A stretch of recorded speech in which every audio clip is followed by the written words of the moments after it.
ചുരുളിയിലെ അഭിനയത്തിന് നടൻ ജോജു ജോർജിന് നൽകിയ ശമ്പളത്തിന്റെ കണക്ക് പുറത്തുവിട്ട് സംവിധായകൻ ലിജോ ജോസ് പെല്ലിശ്ശേരി.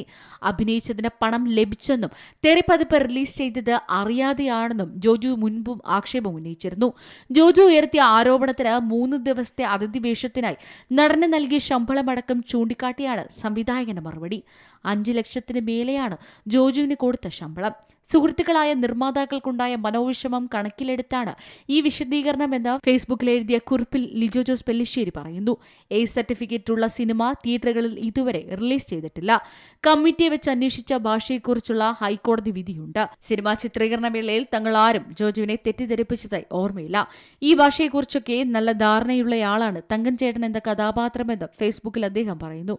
ലിജോ ജോസ് പെല്ലിശ്ശേരി സംവിധാനം ചെയ്ത OTT പ്ലാറ്റ്ഫോമിലൂടെ പ്രേക്ഷകരിലെത്തിയ ചിത്രമാണ് ചുരുളി. ചിത്രത്തിലെ തെറിപ്രയോഗം ഏറെ ചർച്ചയായിരുന്നു. തെറി പറയുന്ന ഭാഗം അവാർഡിന് അയക്കുകയുള്ളൂ എന്ന് പറഞ്ഞാണ് അഭിനയിച്ചതെന്നാണ് ജോജു പറഞ്ഞത്. News desk C Malayalam news. ഏറ്റവും പുതിയ വാർത്തകളും വിശേഷങ്ങളും വിരൽ തുമ്പിലറിയാൻ സി മലയാളം ന്യൂസ് എല്ലാ ഡിജിറ്റൽ പ്ലാറ്റ്ഫോമുകളിലും ലഭ്യം.